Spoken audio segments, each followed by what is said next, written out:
हाय दोस्तों, हमारे इस चैनल पर आपका हार्दिक स्वागत है। इस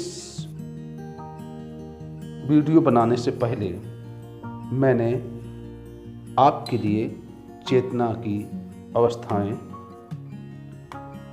और उसके बाद इन चेतना की अवस्थाओं को कैसे प्राप्त किया जाता है इसके बारे में मैं वीडियो बना चुका हूँ और इस वीडियो में मैं आपके सामने बताऊंगा चेतना का अर्थ। क्योंकि अगर हम ध्यान करते हैं और ध्यान करने का तरीका और उसका ज्ञान अगर आपको नहीं है तो वो ध्यान आपके लिए बेमानी हो जाता है। उसका जो फ़ायदा मिलना चाहिए वो फ़ायदा नहीं मिलता।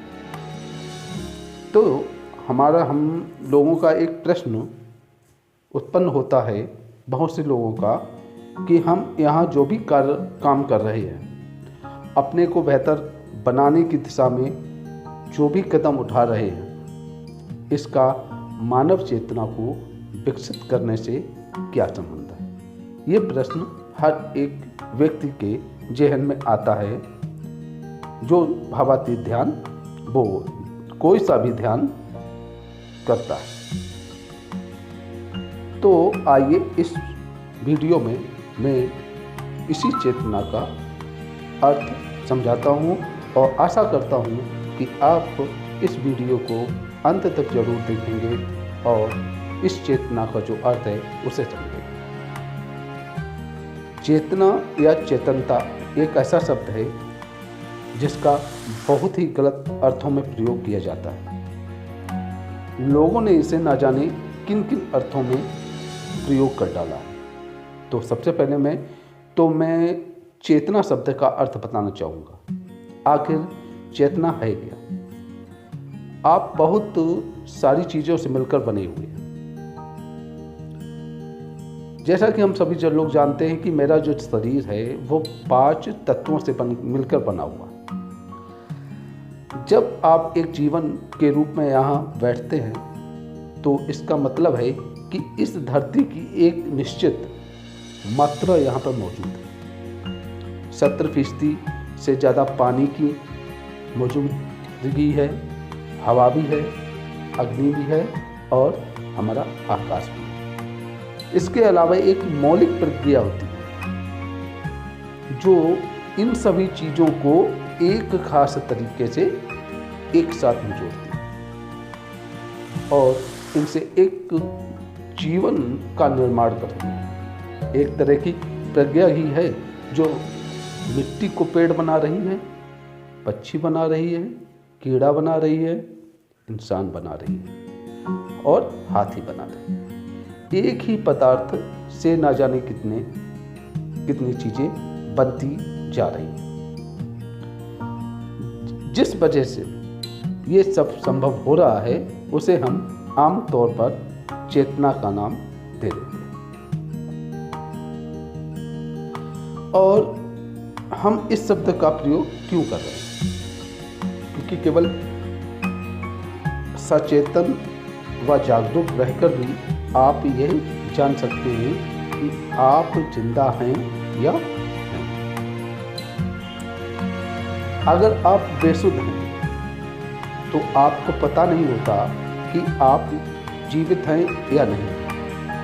अगर आप गहरी नींद की अवस्था में हैं तो भी आप ये नहीं जानते कि आप जीवित हैं या नहीं। अगर आप जीवन को महसूस करते हैं, उसकी जीवंतता का अनुभव करते हैं, तो इसकी वजह सिर्फ यही है कि आप सचेतन हैं। तो इसे हम चेतना कह रहे हैं। हाँ, अब हम इस चेतना को विकसित करना चाहते हैं। आप इसे उठा नहीं सकते, आप इसे नीचे भी नहीं ला सकते, लेकिन चेतना विकसित करने को हम दूसरे अर्थ में प्रयोग करते हैं। अगर आप यहाँ अपने शरीर के साथ ज़बरदस्त पहचान स्थापित करके बैठे हुए हैं तो आपकी सीमाएं बिल्कुल साफ हों। यह मैं हूँ, यह मैं नहीं हूँ। इस स्थिति में आप एक बिल्कुल अलग अस्तित्व में होते हैं। इंसान के भीतर और किसी और प्राणी के भीतर भी यह एक तरह का बस जीवित रहने का ही एक तरीका है।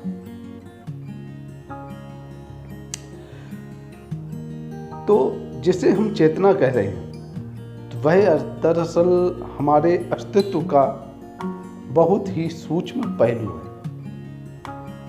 यहाँ इसे हर कोई साझा करता है। एक ही प्रज्ञा है जो मेरे भीतर, आपके भीतर या किसी और के भीतर भोजन को मांस में बदल दे। एक ही प्रज्ञा है, एक ही प्रज्ञा है, वह अलग अलग लोगों में अलग अलग नहीं। हर एक व्यक्ति जो अलग अलग होता है तो ये नहीं होता कि उसकी प्रज्ञा भी अलग अलग हो, एक ही प्रज्ञा हो। तो अगर लोग अपने शरीर से पहचान स्थापित करने की बजाय अपने भीतरी आयाम से अपनी पहचान स्थापित करें, तो मैं और तुम का उनका भाव हल्का होता जाता है।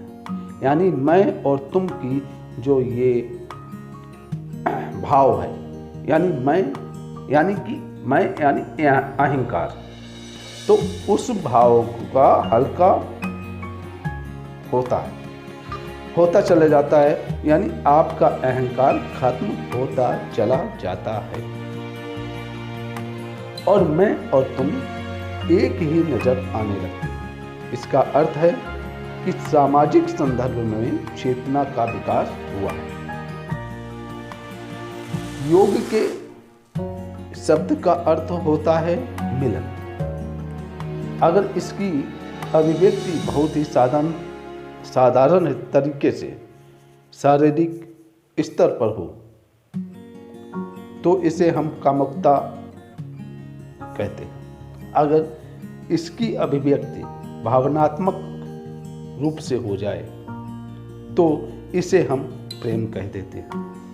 अगर इसे एक चेतन अभिव्यक्ति मिल जाए तो हम इसे योग कह देते हैं। हम कहते हैं कि हम चेतना को विकसित कर रहे हैं, लेकिन असल में हम चेतना को विकसित नहीं कर रहे। हम तो बस आपके अनुभव को गहराई प्रदान कर रहे हैं ताकि आप और अधिक सचेतन हो सकें। हम सभी थोड़े बहुत सचेतन हैं और इसीलिए हम जानते हैं कि हम जीवित हैं। सवाल बस यह है कि हम कितने अचेतन हैं, हमारी चेतना का स्तर क्या है। ऐसा नहीं है कि आपको अपनी चेतना को बढ़ाना है, चेतना तो मौजूद है, आपको तो बस उस तक अपनी पहुंच को बेहतर करना है जिससे आप उसे अनुभव कर सकें। ये हमेशा मौजूद है। अगर यह काम न कर रही होती तो आप इस सांस को जीवन में परिवर्तित नहीं कर रहे होते, भोजन को जीवन में नहीं बदल सकते थे। आप जीवित हैं तो इसका मतलब है कि आप सचेतन हैं। बात बस इतनी है कि उस चेतना तक आपकी पहुंच नहीं, या है तो बहुत कम। जैसे जैसे आपकी पहुंच बेहतर होती चली जाती है, आपकी सीमाओं का विस्तार होता चला जाता है। अगर आपने अपनी चेतना के साथ अपनी पहचान स्थापित कर दी तो आप हर किसी में अपना ही अक्स देखेंगे। सबको मैं ही महसूस करेंगे। योग का मतलब भी यही है।